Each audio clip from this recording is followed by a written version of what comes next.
আল্লাহ পাক বললেন, ইব্রাহিম তোমার বিবি আর তোমার নবজাতক এই সন্তানকে রেখে আসো মক্কা নগরীতে।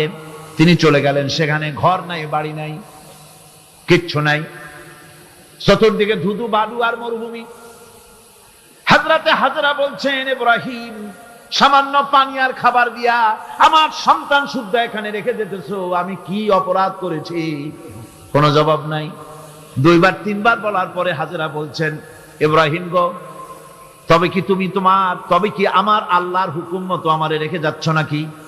হযরত ইব্রাহিম আকাশের দিকে আঙ্গুল উঁচু করলেন। কথা বলবেন, বাক শক্তি বেরোচ্ছে না। 80 বছর বয়সের সময় একটা বাচ্চা আল্লাহ তারে দিচ্ছেন, আর এমন বাচ্চা পয়গম্বরের ছেলে, কি সুন্দর চেহারা, মরুভূমির উপরে ফালাই দিয়ে রওনা হয়ে যাচ্ছেন, মুখ দিয়া কথা সরছে না, আকাশের দিকে দেখালেন। হযরত হাজরা বুঝতে পারলেন। হযরত হাজরা বলেন, ইব্রাহিম কোনো চিন্তা নাই, নিশ্চিন্ত মনে বাড়ি ফিরে যাও।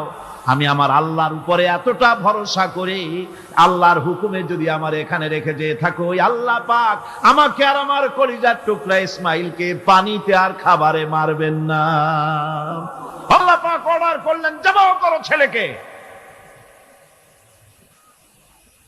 হযরত ইব্রাহিম আলাইহিস সালাম যখন জবাহের প্রস্তাব করলেন, হযরত ইসমাইল তা আপত্তি করতেন, বাবাজি আমার মায়ের আর আমাকে বাচ্চা অবস্থায় ফেলে গেলেন, খাবার দেন নাই, পরার দেন নাই, বছরের পর বছর আমাদের এখানে কাটলো, দেখতেও আসেন নাই, আজ আসছেন জবাহ দিতে। এটা কেমন কথা? কি ধরনের বাপ আপনি? এরকম বলছে নাকি? এরকম বলছে? হযরত ইব্রাহিম আলাইহিস সালাম প্রস্তাবটা কিভাবে পারলেন? আল্লাহ পাক কোরআনে কারিমে দৃষ্টান্ত রেখে দিয়েছেন। আল্লাহ পাক বলছেন, হযরত ইব্রাহিম ছেলেকে বললেন, ইয়া বুনাইয়া, হে আমার কলিজার টুকরা লাডলা, হে আমার কলিজার টুকরা সন্তান, ইন্নী আরা ফিল মানাম আন্নী আযবাহুক, আমি স্বপ্নে দেখছি আমি যেন তোমাকে জবাহ করতেছি। ফানজুর মাযা তারা, তোমার রায় কি বলো? হযরত ইসমাঈল আলাইহিস সালাম শুনিয়ে দিলেন দৌড়, নাকি না? হযরত ইসমাঈল আলাইহিস সালাম ধৈর্যের প্রতীক, তিনি কি কথা বললেন? তার মুখের কথা কোরআন শরীফে আল্লাহ পাক উঠায় দিলেন। হযরত ইসমাঈল বললেন, ইয়া আবাতি ফাআল মা তু'মারু সাতাজিদুনি ইনশাআল্লাহু মিনাস সাবিরিন, হে আমার পিতা, আপনি যে ব্যাপারে আদিষ্ট হয়েছেন আপনি তা পালন করুন, অবশ্যই আমাকে ধৈর্যধারীদের মধ্যে পাওয়া যাবেন। সুবহানাল্লাহ। এক বর্ণনায় এসেছি, হযরত ইসমাঈল বললেন, আব্বাজান আমি ধৈর্যধারীদের ভিতরে আমারে পাবেন, তবে জবাহ করার আগে আমার হাত পাওটা একটু বেঁধে নেন, কারণ জবাহের যন্ত্রণায় আপনার গায়ে যদি আমার হাত পাও লেগে যায় তো বেয়াদবি হয়ে যেতে পারে। আর আমি মরে আমার জবাহ হয়ে যাওয়ার পর আমার রক্ত মাখা জামাটা নিয়া আমার মা হাজেরারে দিবেন, কারণ তাকে মা বলবার মতো আর তো কেউ নাই। হযরত ইব্রাহিম তাকে বাঁধবার জন্য প্রস্তুতি নিলেন। হযরত ইসমাঈল বলছেন, আব্বাজান বাঁধবেন না, বাঁধার প্রয়োজন নাই। বলে, কেন? একবার বাঁধতে বললে আবার তুমি নিষেধ করছো কেন? ছেলে বলছেন, আব্বাজান বাঁধবো না এই জন্যে, হয়তো কিয়ামতেই প্রশ্ন উঠতে পারে যে আল্লাহর হুকুমে রাজি ছিল না বলে হাত পা বাঁধা জবাহ করছে, আমি এই সুযোগ দিব না, আপনি জবাহ করেন, আমি এতটুকু নড়াচড়া করব না। ইব্রাহিম সাধারণ মানুষ নন, তিনি আল্লাহর নবী, আর নবীরা আল্লাহর হুকুম ছাড়া কাজ করেন না। প্রশ্ন করলেন, ইব্রাহিম তুমি যে আমার এখানে রেখে যাচ্ছ, এটা কি আল্লাহর হুকুম? হযরত ইব্রাহিম বলছেন, অবশ্যই অবশ্যই। আর কিছু বলতে পারলেন না, উপরে আঙ্গুল পোছা করলেন, আমার আল্লাহর হুকুম, তাই তোমার রেখে গেলাম। হযরতে হাজরা বলেন, ইব্রাহিম মনে কোনো কষ্ট নিও না, কোনো চিন্তা করো না, তুমি নিরাপদে নিশ্চিন্তে বাড়ি চলে যাও। আমিও কোনো চিন্তা করব না, কারণ আল্লাহর হুকুমে যখন তুমি এখানে রেখে দিতেছো, আমি আমার আল্লাহর উপর এত বিশ্বাস করি যে আমার রব্বুল আলামিন তিনি যখন আমাকে মরুভূমিতে আমার বাচ্চা সুদ্ধা ফেলাই দিতে বলেছেন, আমার আল্লাহ এমন মেহেরবান যে আমার এই কলিজার টুকরার সন্তান আর আমারে না খাওয়াই আল্লাহ মারবে না।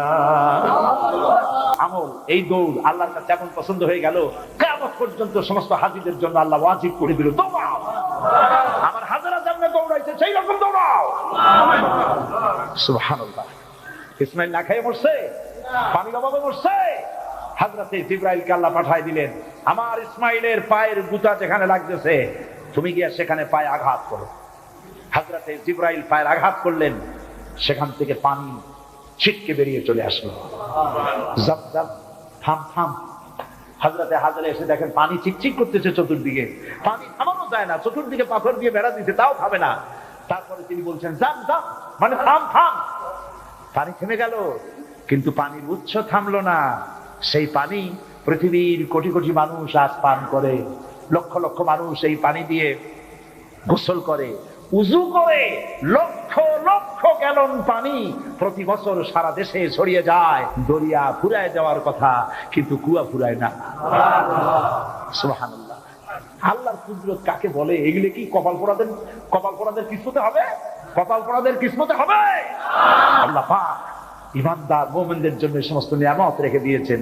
ওই যে সেদিন বলছিলাম অবতাকু ইলাইহিল ওসিলা, মানে পীর ধরা না। অবতাকু ইলাইহিল ওসিলা আয় আমলে সালেহ, নেক কাজের ওসিলা দাও। শুরু হয়ে গেল। একজন বলল, রব্বুল আলামিন তুমি জানো আমার একটা কৃতদাস ছিল, আমাকে না বলে সে পালিয়ে গেল, আর ফেরে না। বছরের পর বছর চলে যায়, আমি তার পাওনা বেতন দিয়ে বকরি কিনেছিলাম, বকরিগুলির বাচ্চা হইল, মাঠ ভরে গেল। অনেক বছর পর ওই কৃতদাস যখন আমার কাছে ফিরে এলো, আমি তাকে বললাম, আল্লাহর বান্দা, এই মাঠ ভরা যত ছাগল দেখতে পাও সব তোমার নিয়ে বাড়ি চলে যাও।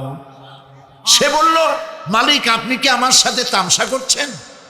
আমি তো না বলে গেছি আপনার কাছে, পালিয়ে গেছি, আমার তো শাস্তি হওয়া উচিত, আর আপনি আমাকে তামসা করতেছেন। না, তামসা না, তোমার বেতনের টাকা দিয়ে আমি এগুলি কিনেছিলাম, ওগুলিতে বংশ বাড়তে বাড়তে এগুলি হয়ে গেছে, এত হয়ে গেছে, কাজে এটা তোমার, আমি তোমাদেরকে এটা দিয়ে দিলাম, তুমি নিয়ে যাও। লোকটি বলল, রব্বুল আলামিন আমি তো শুধু বেতনের টাকাটাই দিতে পারতাম, আমি তো শুধু ইচ্ছে করলে ওই টাকা দিয়ে যে কয়টা বকরি কিনেছিলাম সেগুলি দিতে পারতাম। আমি তা না করে তার বেতনের টাকার সবগুলি টাকা দিয়ে যত ছাগল হলো, বকরি হলো, সব দিয়ে দিলাম। এই কাজটা যদি আল্লাহ তোমারে ভয় করে করে থাকি, মেহেরবানি করে এই পাথরটা সরাইয়া দাও। নবীজি বলছেন, আল্লাহ রাব্বুল আলামিন সঙ্গে সঙ্গে তার আপন কুদরতে পাথর সরাই দিলেন, কিন্তু মানুষ বেরোবার মতো পথ তখনও হলো না। আর একজন বলল, রাব্বুল আলামিন তুমি জানো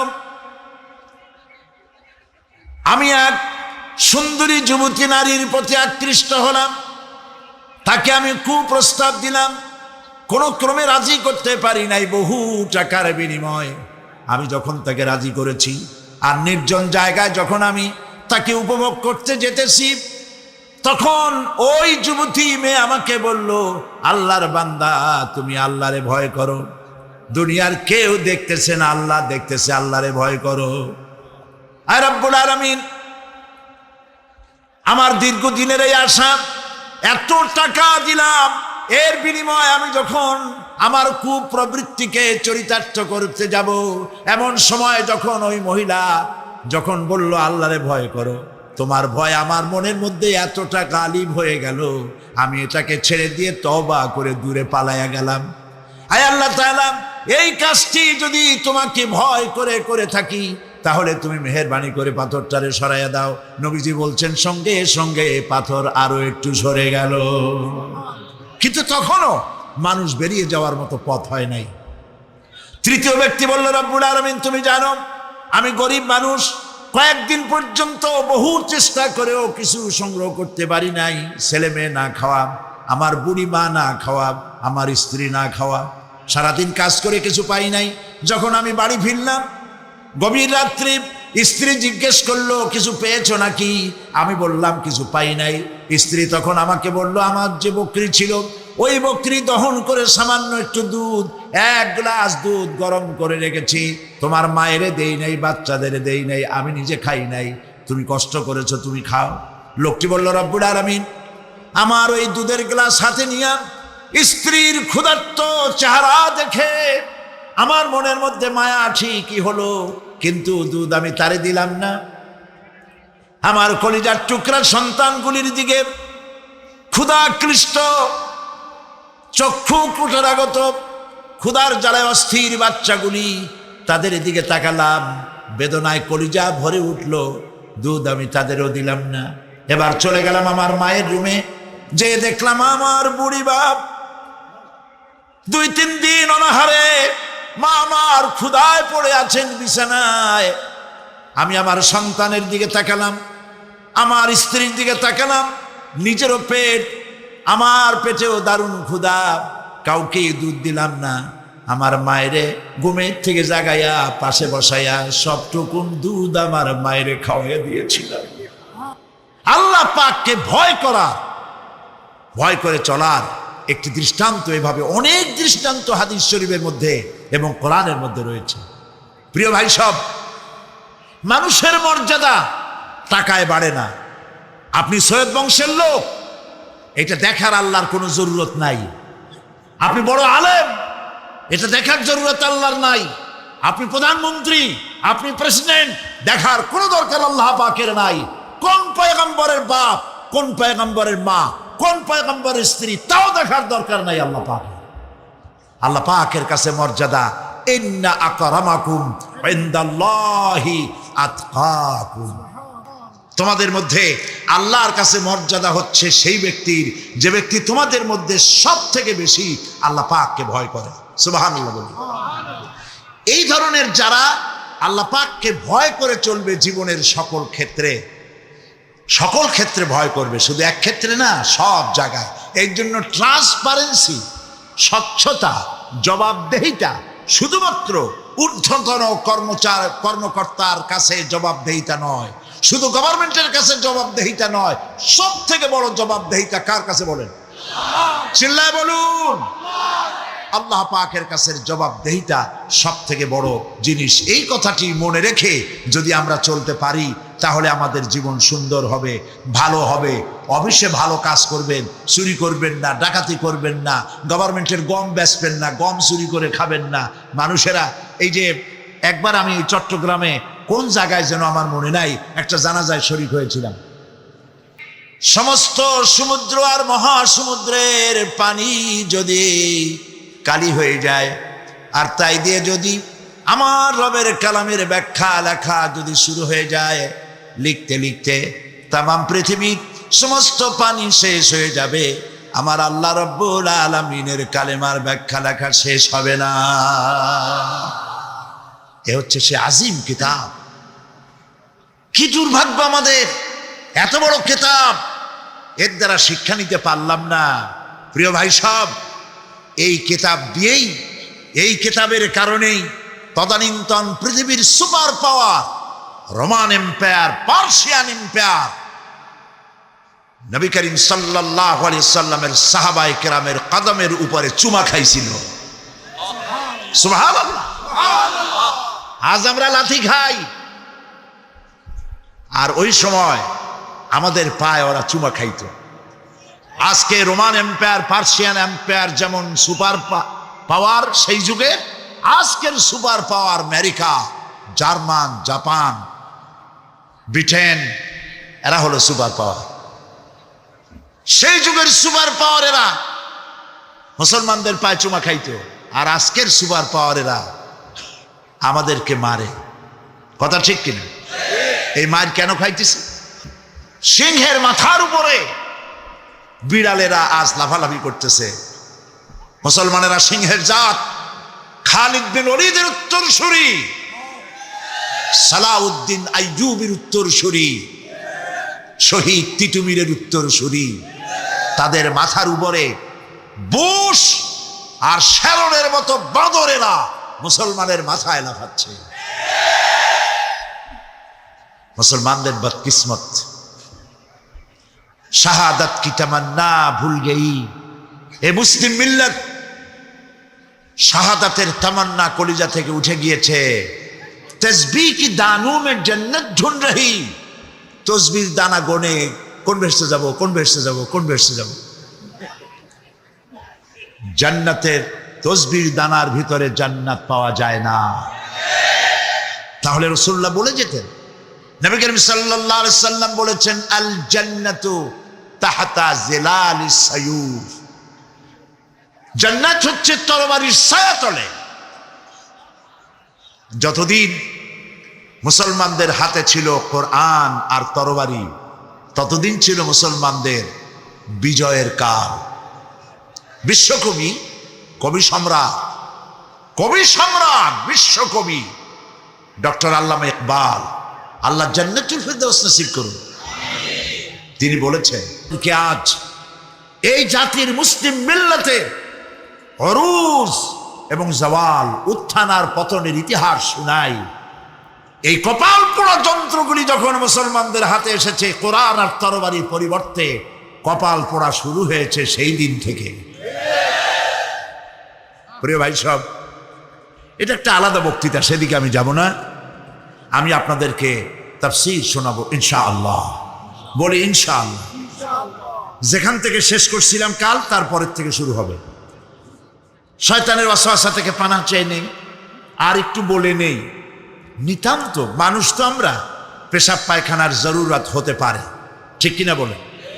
এরকমের পেশাব পায়খানার জরুরত ছাড়া মাহফিল থেকে কেউ উঠে হাঁটবেন না, কারণ আপনার যাওয়ার কোনো রাস্তা নাই। সমস্ত রাস্তা বন্ধ। যেখানে যাবেন মুসলমানদেরকে কষ্ট দেওয়া ছাড়া আপনার কোনো পথ নাই। আর মুসলমানদেরকে কষ্ট দেওয়া কবিরা গুনাহ। নিতান্ত পেশাব পায়খানার জরুরত ছাড়া আল্লাহর কোন বান্দা মাহফিল থেকে বেরোবার চেষ্টা করবেন না, যেতে পারবেন না, কোনো দিকে যাওয়ার উপায় নেই। আসুন শয়তানের ওয়াসওয়াসা থেকে পানাহ চাই। পড়েন আমার সাথে গলা ছেড়ে দিয়া পুরুষোচিত কণ্ঠে।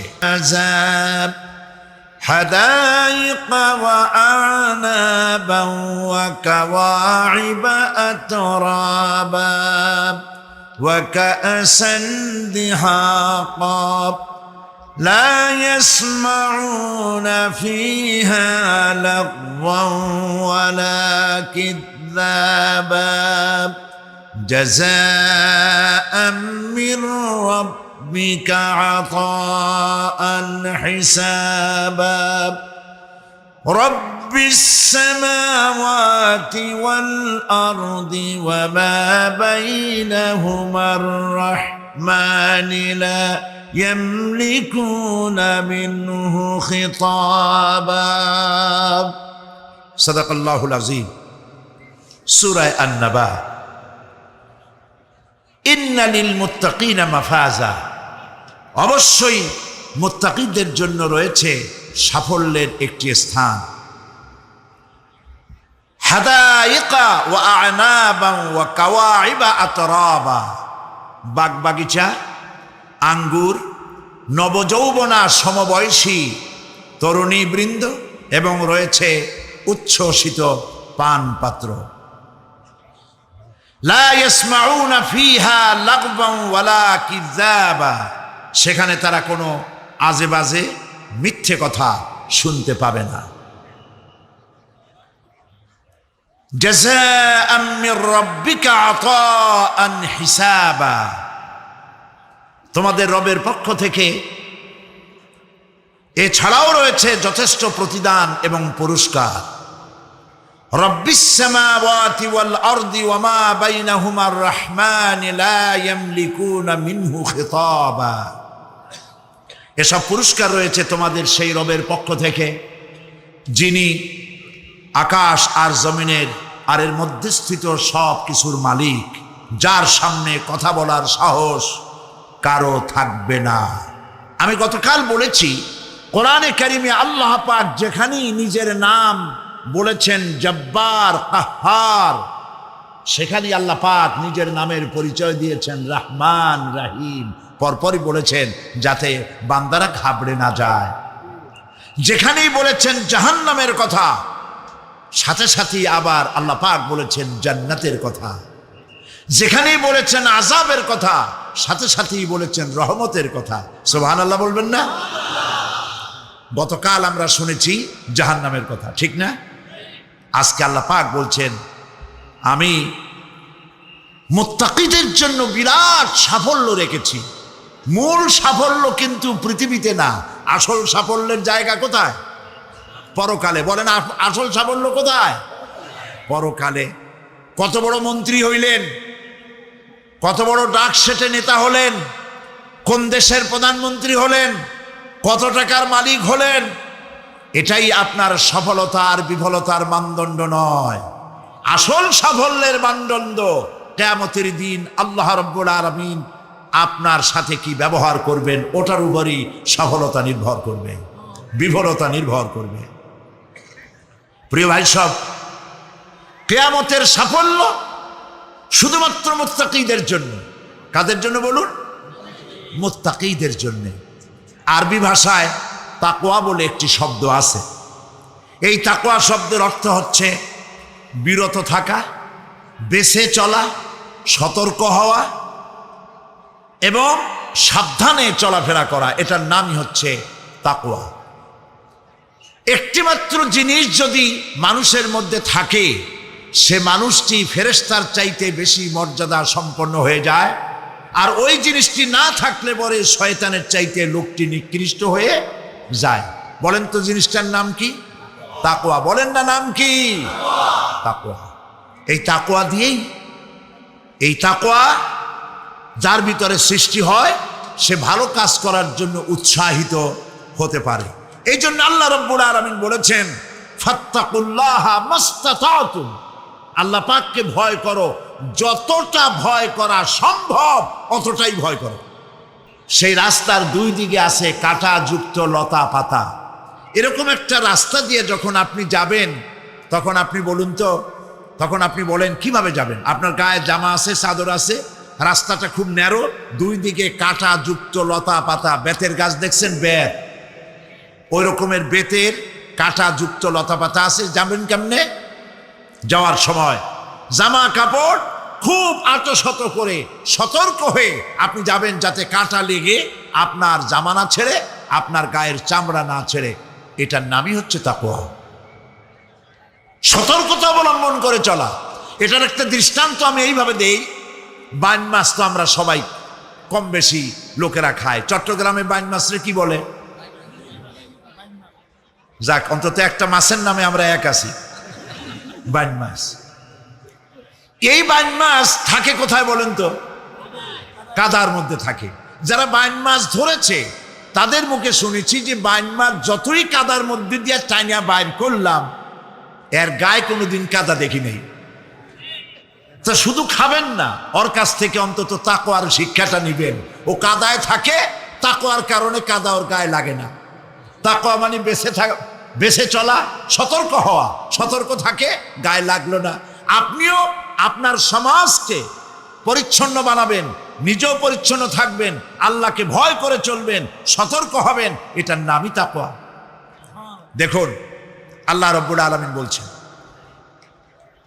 ইয়া আইয়ুহাল্লাযীনা আমানুত্তাকুল্লাহা হাক্কা তুকাতিহি ওয়া লা তামুতুন্না ইল্লা ওয়া আনতুম মুসলিমুন। আল্লাহ পাক বলেন, হে বিশ্বাসীরা, তোমরা আল্লাহ পাককে ভয় করো, ভয় করার মতো ভয় করো, আর মুসলমান না হয়ে মরে যেও না। সুবহানাল্লাহ। আল্লাহকে ভয় করো, ভয় করার মতোই ভয় করো। যেমনটি আল্লাহ পাককে ভয় করা উচিত ওইভাবে ভয় করো জীবনের সকল কাজে, উঠতে বসতে।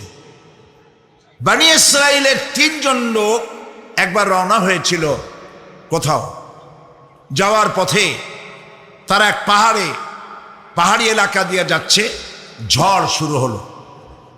ঝড়ের থেকে বাঁচার জন্য, আত্মরক্ষা করার জন্য তারা একটি গুহার মধ্যে আশ্রয় নিল।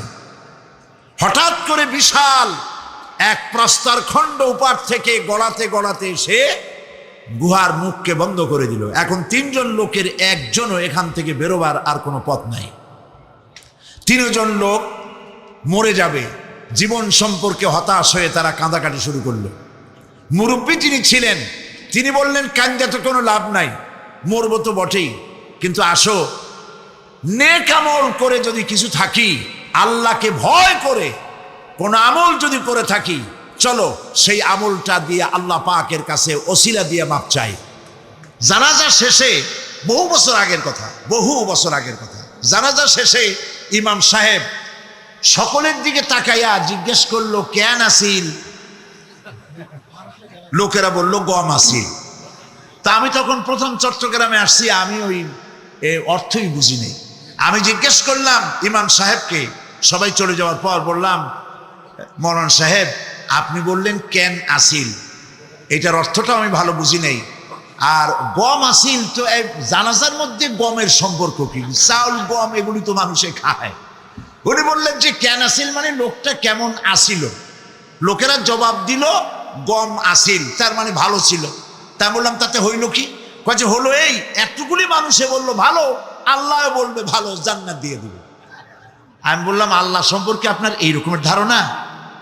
এই লোকটা ভালো হোক, আমি কামনা করি ভালো হোক, কিন্তু একজন কন্ট্রাক্টর রাস্তার ইট খাইলো, সিমেন্ট খাইলো, রড খাইলো, বাড়ি খাইলো, গাড়ি খাইলো, বিল্ডিং বানায়, 2 বছর যেতে না যেতে ভেঙে যায়। কালভার্ট ব্রিজ বানাচ্ছে, বানাবার আগেই ভাঙ্গা শেষ।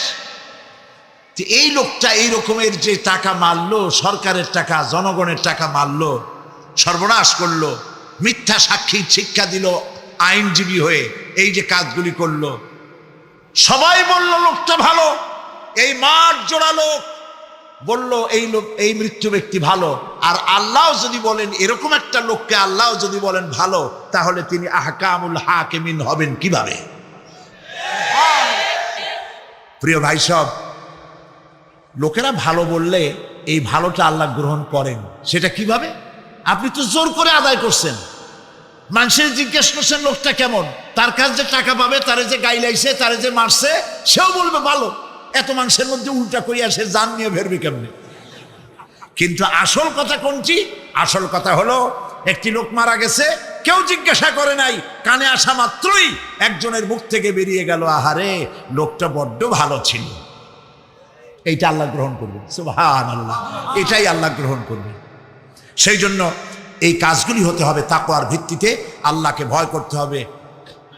ফিস সিররি ওয়াল আলানিয়া, এটি প্রকাশ্যে এবং গোপনে, সর্বাবস্থায় কলিজার মধ্যে ভয় থাকবে কার?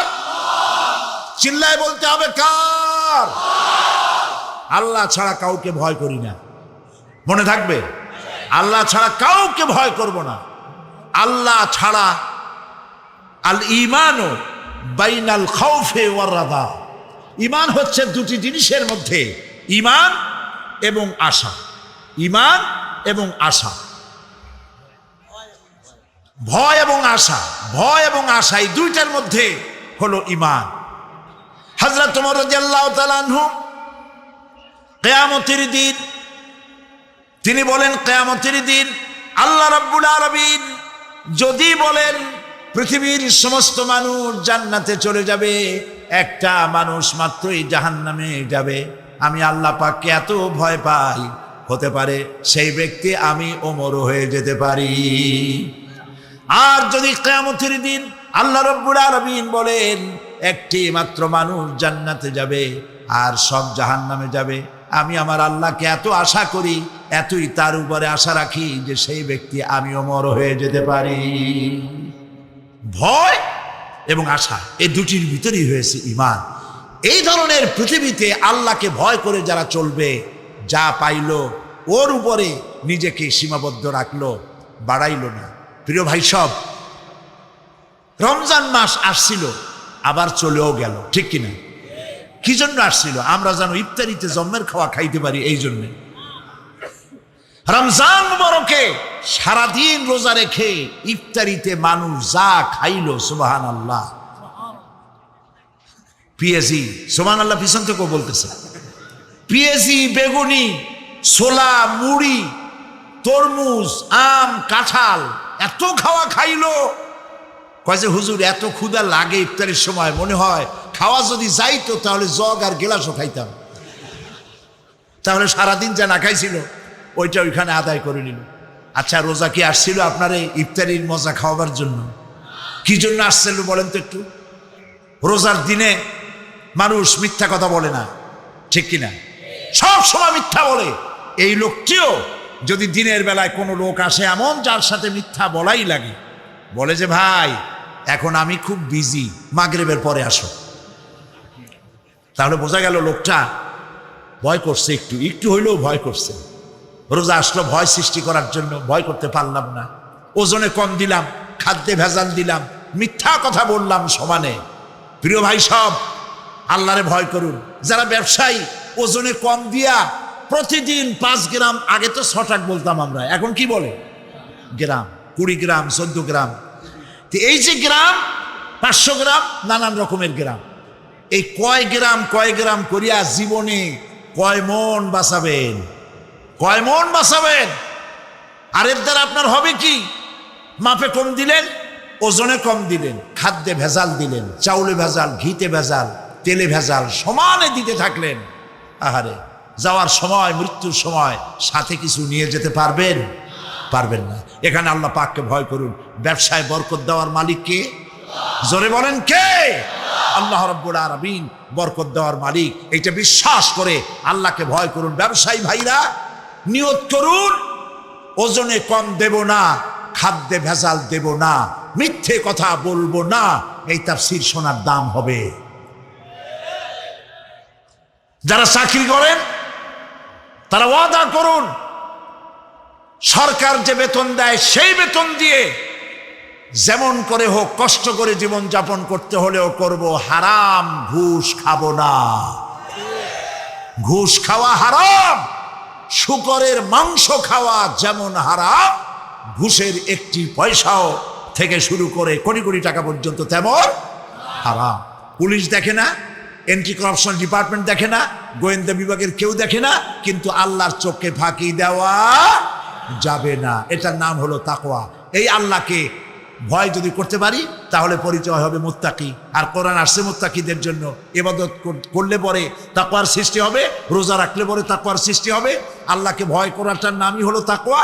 এই তাকওয়া যারা করবে, আল্লাহরে ভয় করবে, সেই বান্দাদের জন্য আল্লাহ পাক বলছেন, কি বলছেন? ইন্নালিল মুত্তাকিনা মাফাজা। এই মুত্তাকিদের জন্যই রয়েছে বিরাট সাফল্য কিয়ামতের দিন। সুবহানাল্লাহ। আল্লাহ পাক এদেরকে জান্নাত দিবেন। কি দিবেন বলেন? এমন এক জান্নাত দিবেন, কোরআনে কারীমের মধ্যে আল্লাহ পাক এই পৃথিবীর বুকে যারা আরামের টাটকা সুখগুলি, আরামগুলি যারা বর্জন করে আল্লাহ রাব্বুল আলামিনকে বিশ্বাস করে যারা জীবন পরিচালনা করেছে, আল্লাহ পাক তাদের জন্য জান্নাত রেখেছেন। এবং তাদের জন্য বলছেন, সাবিকু ইলা মাগফিরাতিম মির রাব্বিকুম ওয়া জান্নাতিন আরদুহা কাআরদিস সামাই ওয়াল আরদ উইদ্দাত লিল্লাযীনা আমানু বিল্লাহি ওয়া রাসূলিহি। আল্লাহ পাক বলেন, প্রতিযোগিতা করো আল্লাহর মাগফিরাত কামনার জন্য আর জান্নাতে যাওয়ার জন্য প্রতিযোগিতা করো। আল্লাহর রহমত পাওয়ার জন্য সৎ কাজের প্রতিযোগিতা করো, তাহলে আল্লাহ রাব্বুল আলামিন তোমাদেরকে ক্ষমা করবেন আর তোমাদের জন্য এমন জান্নাত দিবেন যেই জান্নাত আকাশের বিশালতার, জমিনের বিশালতার মতো। এই বিরাট জান্নাত তোমাদেরকে দিবেন। এই জান্নাত চিরস্থায়ী সুখ এবং শান্তি জায়গা হবে। মাসালুল জান্নাতিল্লাতী উইদাল মুত্তাকুন ফিহা আনহারুম মিন মাইন গায়রি আসিনিন ওয়া আনহারুম মিন লাবানিন লাম ইয়াতাগাইর তা'আমুহু। আল্লাহ পাক বলছেন জান্নাত আল্লাহ পাক ওয়াদা করেছেন মুত্তাকিদের জন্য। আল্লাহ পাক জান্নাত দিবেন, যে জান্নাতের ভেতরে রয়েছে মধুর প্রস্রবণ, রয়েছে দুধের প্রস্রবণ, রয়েছে সেখানে স্বচ্ছ পানির প্রস্রবণ রয়েছে। এই সুন্দর জান্নাত, ঝর্ণা ধারা আল্লাহ পাক সৃষ্টি করেছেন, বাগ বাগিচা দিয়ে ভরে রেখেছেন জান্নাত। সেই জান্নাত হবে এয়ার কন্ডিশন, রোদ্রের তাপ হবে না। কিরকম হবে জায়গাটা? আল্লাহ পাক বলছেন মুত্তাকিনা আলাল আরাইকি লা ইয়ারাউনা ফিহা শামসান ওয়ালা জামহারিরা ওয়া দানিয়াতান আলাইহিম যিলালুহা ওয়া যুল্লিলাত কুতুফুহা তাদলিলা। আল্লাহ পাক এমন জান্নাত রেখেছেন, সেই আল্লাহ পাক সেই জান্নাতের ভিতরে জান্নাতীরা ঠেস লাগায়া মুখোমুখি অবস্থায় তারা সেখানে বসবে। আর জান্নাতীদের মনের মধ্যে কোনো দুঃখ থাকবে না, পেরেশানি থাকবে না। পৃথিবীতে মানুষের দুঃখ থাকে, পেরেশানি থাকে, সেখানে কোনো দুঃখ আর পেরেশানি থাকবে না। সেই জায়গাটা হবে শীতাতপ নিয়ন্ত্রিত, না শীত না গরম, চির বসন্ত বিরাজ করবে। জান্নাতীরা সেখানে থাকবে। এই সুন্দর জান্নাত আল্লাহ পাক রেখেছেন মুত্তাকিদের জন্য। সুবহানাল্লাহ। সব শেষে কাফেরদের জন্য জান্নাত হবে, জাহান্নাম হবে চিরকাল। খালিদিনা ফিহা আবাদান, চিরকাল কাফেররা জাহান্নামে থাকবে। কিন্তু যারা একবার বিশ্বাসের সাথে উচ্চারণ করেছে লা ইলাহা ইল্লাল্লাহু মুহাম্মাদুর রাসূলুল্লাহ, তার পাপের সব শাস্তি শেষ হয়ে যাওয়ার পর আল্লাহ পাক তাকে মুক্ত করবেন জাহান্নাম থেকে। কেউ এরকম জাহান্নামে থাকবে না যে একবার কালেমা বিশ্বাসের সাথে উচ্চারণ করেছিল। এই কথা কাফেরদের ব্যাপারে প্রযোজ্য নয়। সর্বশেষ যে ব্যক্তি জাহান্নাম থেকে মুক্তি লাভ করবে তাকে আল্লাহ পাক বলবেন, ফেরেশতাদেরকে বলবেন, ও আমার ফেরেশতারা, আমার এই বান্দাকে জান্নাত এবং জাহান্নামের মাঝখানে রেখে দাও। জান্নাত এবং জাহান্নামের মাঝখানে লোকটি যখন থাকার জায়গা পাবে, সে জান্নাতের দিকে তাকায়া দেখবে আর কাঁদতে থাকবে। আল্লাহ পাক জিজ্ঞেস করবেন, বান্দারে, যুগের পর যুগ ধরে জাহান্নামে কেঁদেছ, আমি রব্বুল আলামিন জাহান্নাম মাফ করে দিয়া জান্নাত জাহান্নামের মাঝখানে রেখে দিয়েছি, আযাব থেকে তো বেঁচে গেছো, এখন কান্দো কেন? লোকটি বলবে, রব্বুল আলামিন কান্দি এই কারণে, জাহান্নাম থেকে মাফ করেছো, তোমার শুকরিয়া আদায় করি। জান্নাত তো আমার কপালে নাই, কিসমতে নাই, কিন্তু জান্নাত আমি এখান থেকে দেখতে পাচ্ছি। জান্নাতের সুঘ্রাণ আমার নাকে আসতেছে, কপালে নাই যাওয়ার। আমি কাঁদি এই জন্য, তুমি যদি মেহেরবানি করে আমাকে জান্নাতের দরজার কাছে একটু দাঁড় করায় দিতা, প্রাণ ভরে তোমার জান্নাতের দৃশ্যটা একটু দেখতাম। জান্নাতের দরজার কাছে দাঁড়িয়ে লোকটি আবার কান্না শুরু করবে। আল্লাহ পাক প্রশ্ন করবেন, এবার কান্দো কেন? লোকটি বলবে, রব্বুল আলামিন কান্দি এই কারণে, জান্নাতের এই দরজায় দাঁড়ায়া জান্নাতের অফুরন্ত নেয়ামত কিছুই ভালো করে দেখা যায় না, শুধু অল্প জায়গা দেখি। যদি তুমি আমারে দয়া করে জান্নাতের মাঝখানে দাঁড় করায় দিতা, চতুর্দিকে তাকায়া তাকায়া দেখা কলিজারে ঠান্ডা বানাইতাম। তবে আমি ওয়াদা করি, জান্নাতের কোনো নাজ নেয়ামত, কোনো ফল আমি খাবো না, ধরবো না, সইব না। একটুখানি মেহেরবানি করে মাঝখানে দাঁড় করাইয়া দাও, জান্নারে ঠান্ডা করি। আল্লাহ রব্বুল আলামিন ফেরেশতাদের বলবেন, আমার এই বান্দারে জান্নাতের মাঝখানে দাঁড় করাইয়া দে। আল্লাহর নবী বলেন, জান্নাতের মাঝখানে দাঁড়িয়ে লোকটি আগের চাইতে আরো জোরে চিৎকার মেরে কাঁদতে থাকবে। আল্লাহ পাক বলবেন, বান্দারে কি হলো তোর? দরজার কাছে আসতে চাইছিলে, আইনা দিলাম। এবার মাঝখানে আসতে চাইছো, তাও এনে দিয়েছি। আবার কান্দো কেন? লোকটি বলবে রব্বুল আলামিন এবার কান্দি এই জন্যে, তুমি যখন দয়া করে একটিবার জান্নাতের মাঝখানে এনে আমাকে দাঁড় করায় দিয়েছো, তুমি রহমান রহিম গাফুরুর রহিম, এই জান্নাত থেকে আবার আর বাইর করে দিও না। আল্লাহ রাব্বুল আলামিন বলবেন, ও আমার বান্দারে, আমার এই জান্নাত তোর খুব পছন্দ হয়েছে নাকি? লোকটি বলবে রব্বুল আলামিন কলিজা ঠান্ডা হয়ে গেছে, ভাবতেও পারি না এই জান্নাত এত সুন্দর। আল্লাহ পাককে ভয় করে পৃথিবীর সমস্ত পাপ থেকে যারা নিজেকে রক্ষা করবে আল্লাহ তাদের জন্য এই জান্নাত রেখে দিয়েছেন। সুবহানাল্লাহ। সেই জান্নাতের রিসিপশন আপনারা আন্দাজ করতে পারবেন না। রিসিপশন কারে কয়? কি এর প্রধানমন্ত্রী আর প্রেসিডেন্ট, 4-5টা পুলিশ আর আর্মি এসে একটা ফট করে সেলুট মারলো, বা শেষ হয়ে গেল, এরকম না। জান্নাতীদেরকে রিসিপশন দেওয়া হবে। জান্নাতীরা যখন আল্লাহর হুকুমে জান্নাতের দিকে যেতে লাগবে, আর যখন জান্নাতের কাছে চলে যাবে, আল্লাহ রাব্বুল আলামিন শোনায় দিচ্ছেন, হাত্তা ইযা জাউহা ফুতিহাত আবওয়াবুহা ওয়া ক্বালা লাহুম খাজানাতুহা সালামুন আলাইকুম তিবতুম ফাদখুলুহা খালিদিন। সুবহানাল্লাহ। জান্নাতীরা যখন জান্নাতে প্রবেশ করার দরজার মুখোমুখি হবে, দ্বার রক্ষীগণ তখন বলবে, সালামুন আলাইকুম, আল্লাহর শান্তি তোমাদের উপরে বর্ষিত হোক।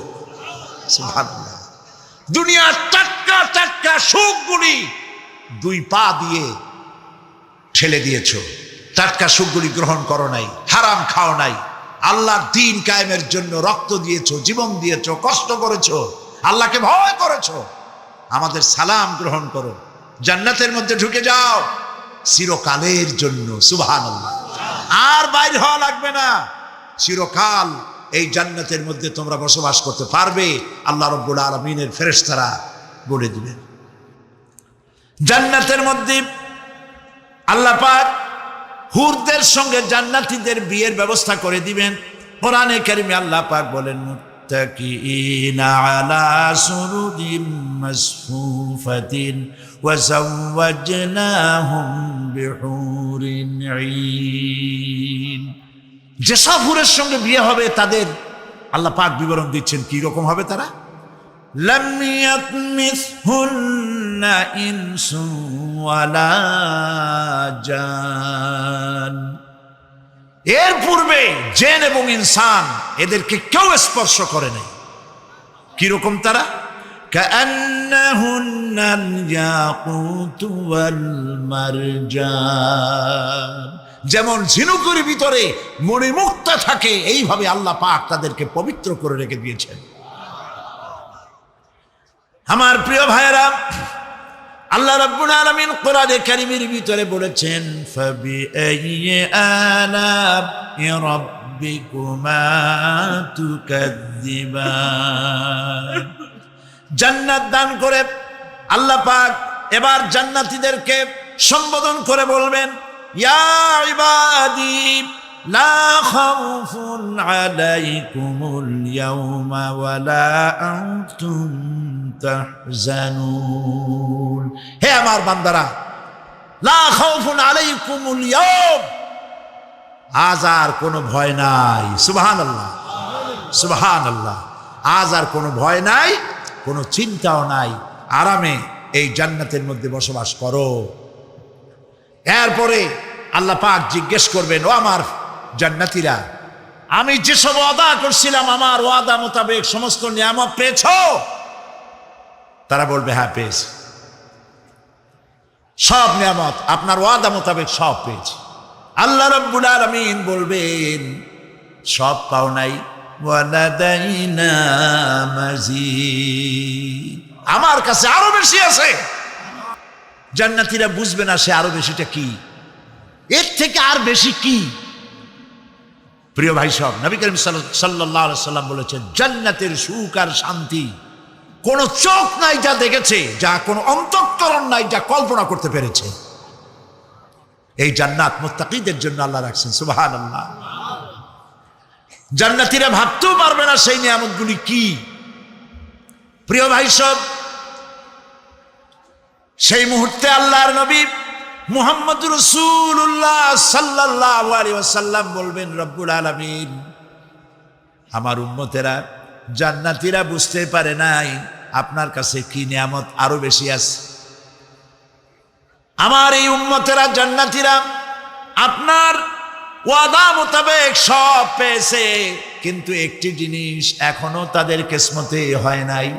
সেই জিনিসটা হলো, যারা তার রবকে না দেখে শুধু কোরআন আর হাদিসের কথা শুনে আরবের ঘুম হারাম করে তাহাজ্জুদের নামাজ আদায় করেছিল, চোখের পানি ফেলেছিল, যারা জান্নাত দেখে নাই, জাহান্নাম দেখে নাই, আপনাকে ভয় করে যারা জীবন পরিচালনা করেছিল, যারা আপনাকেই দেখে নাই, না দেখে শুধু কোরআন হাদিস বিশ্বাস করে যারা অকাতরে নিজেদের জীবন বিলায় দিয়েছিল, এই জান্নাতীরা এখন পর্যন্ত তার রবকে দেখতে পারে নাই।